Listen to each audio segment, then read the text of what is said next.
Oke, halo semua, kembali lagi bersama Gokoro. Kali ini gue tidak akan bermain game, melainkan video ini akan membahas anime. Gue pengen coba memberikan beberapa rekomendasi anime yang menurut gue lumayan bagus untuk ditonton. Berhubung lagi keadaan seperti ini, mungkin kalian pasti bosen lah ya di rumah terus. Daripada berkeliaran keluar rumah kan, mendingan kalian stay aja di rumah untuk membantu Indonesia cepat pulih lah ya, dengan cara menonton anime. Ya ini sih sebenarnya untuk yang suka anime aja sih, tapi mungkin bagi kalian yang tidak suka anime dan baru mulai ingin nonton anime, gue akan merekomendasi ini. Ya walaupun ya ini ngacak sih, ini sesuai kesukaan gue doang animenya.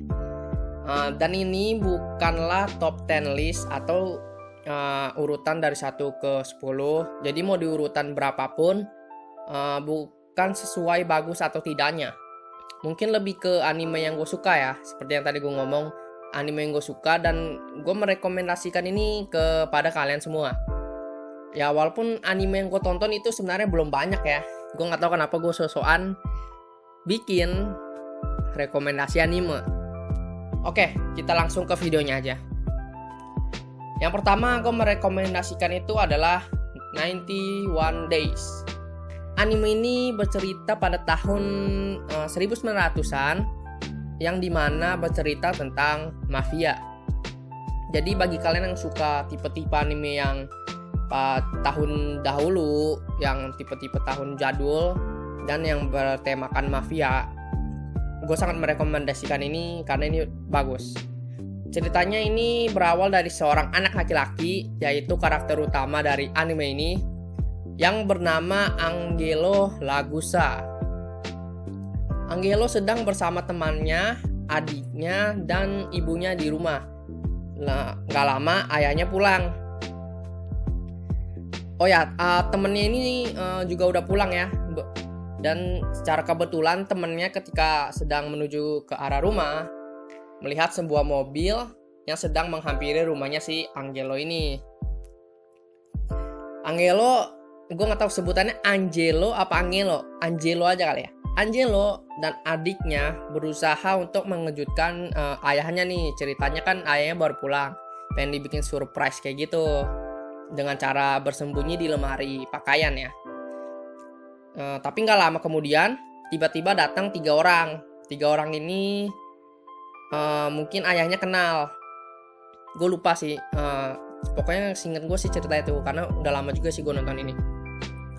Lalu ayahnya ini sedikit-sedikit berbincang dengan ketiga orang tersebut, dengan Angelo dan adiknya itu melihat dari lemari. Lalu sedikit ada konflik dari pembicaraan mereka, dan ayahnya tewas dibunuh oleh ketiga orang tersebut. 3 orang tersebut itu mafia ya. Gak lama kemudian adiknya yang bersembunyi di lemari malah keluar, dan akhirnya ibu dan adiknya Angelo tewas dibunuh juga oleh ketiga orang yang datang tersebut. Angelo berhasil selamat karena dia kabur ya ke hutan. Walaupun mafia tersebut berusaha menembaki si Angelo tersebut, tapi nggak berhasil. Angelo berhasil selamat, terus datang ke rumah temannya, menceritakan apa yang terjadi di rumahnya. Dan ya 7 tahun setelah kejadian itu, Angelo udah gede lah ya, udah beranjak dewasa. Terus dia memutuskan untuk membalas dendam ke orang yang sudah membunuh keluarganya itu. Berhasil atau tidaknya Angelo membalas dendamnya, silahkan tonton sendiri aja. Gue tidak mau spoiler. Gue sangat merekomendasikan anime ini. Walaupun awalnya dulu gue sempet gak terlalu suka ya dengan anime bertemakan tahun segituan dan tema mafia tentunya. Gue gak terlalu suka. Tapi gue memutuskan untuk coba. Selanjutnya adalah NHK ni Yokoso.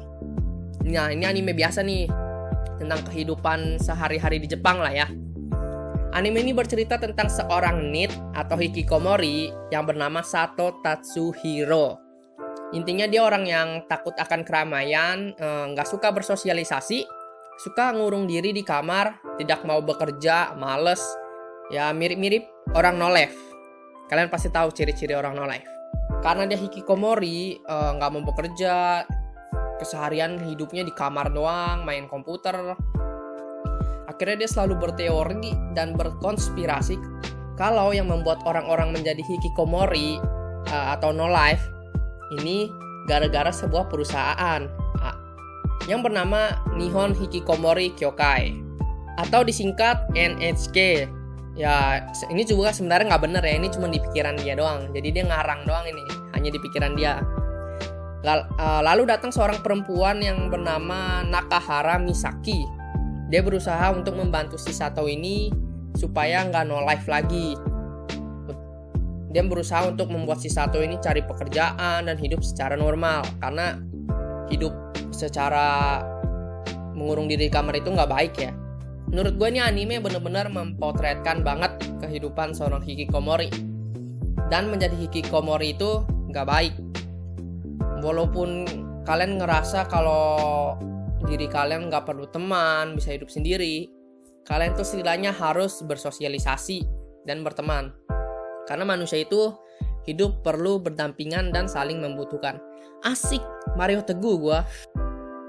Yang ketiga adalah Suzumiya Haruhi no Yutsu.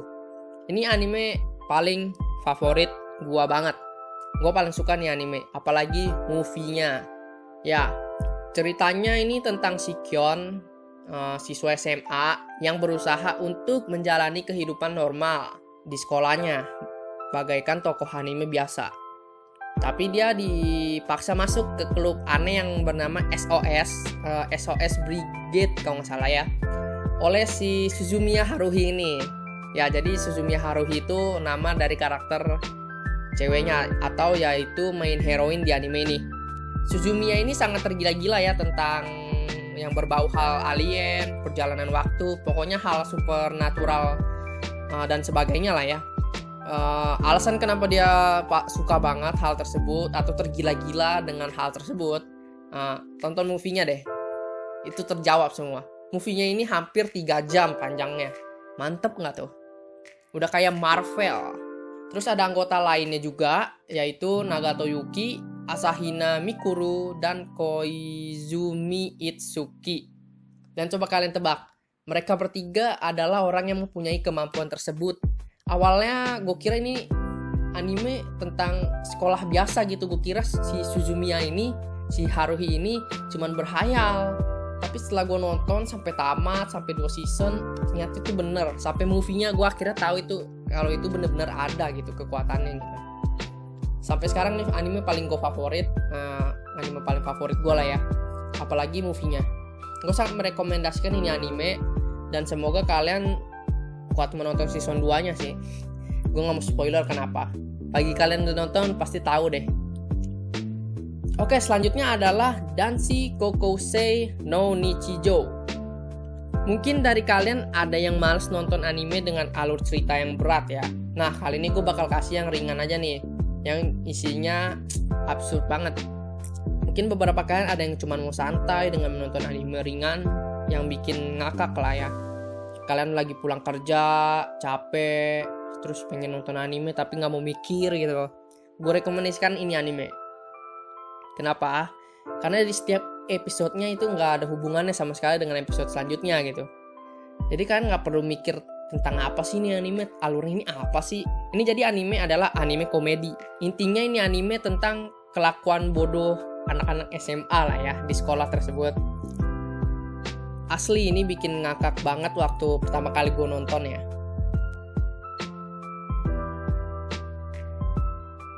Oke, yang terakhir, mungkin ini banyak dari kalian udah ada yang nonton ya, karena ini sempet booming juga, hampir sama dengan Kimi no Na wa, sampai ada yang ngebandingin mana yang lebih bagus, yaitu Koe no Katachi.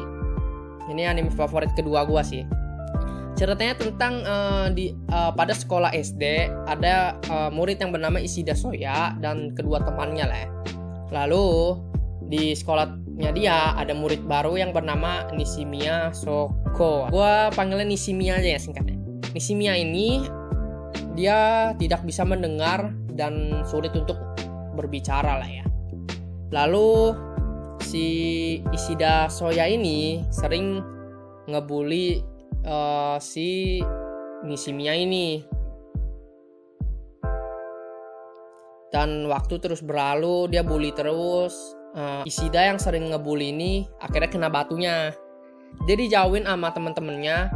Seluruh murid di kelasnya itu akhirnya gantiin malah ngebully dia. Dan akhirnya ibunya Shoko tuh kesel ya. Akhirnya dia udah mengetahui kalau si Shoko ini sering dibully di sekolahnya.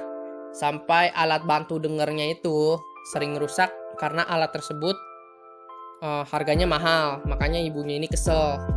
Ibunya Ishida Soya ini ditelepon dan memutuskan untuk bertemu dengan ibunya Soka. Dan di situ terjadi konflik. Gue nggak tahu apa yang terjadi karena di animenya ini nggak ditunjukin sih. Tapi ditunjukin kupingnya ibunya Ishida ini berdarah. Mungkin nantinya diambil atau ditarik secara paksa sih untuk mengganti kerugian.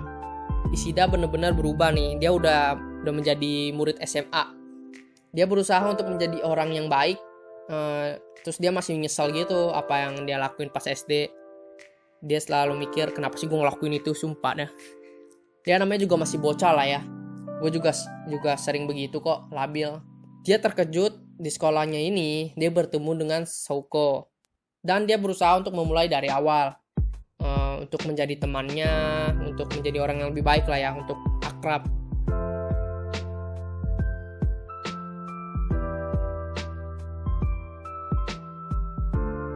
Oke, itulah 5 anime rekomendasi dari gua. Mungkin penjelasan dari gua agak nggak jelas dan agak membingungkan untuk didengar. Gue berusaha sebisa mungkin sedikit menceritakan tentang apa sih anime yang gue bicarakan. Tapi di sisi lain gue juga gak mau spoiler gitu loh. Gue pengen bicara banyak tapi gue gak mau spoiler. Seperti biasa, jangan lupa like video ini kalau kalian suka. Dan jangan lupa subscribe gue untuk mendukung gue.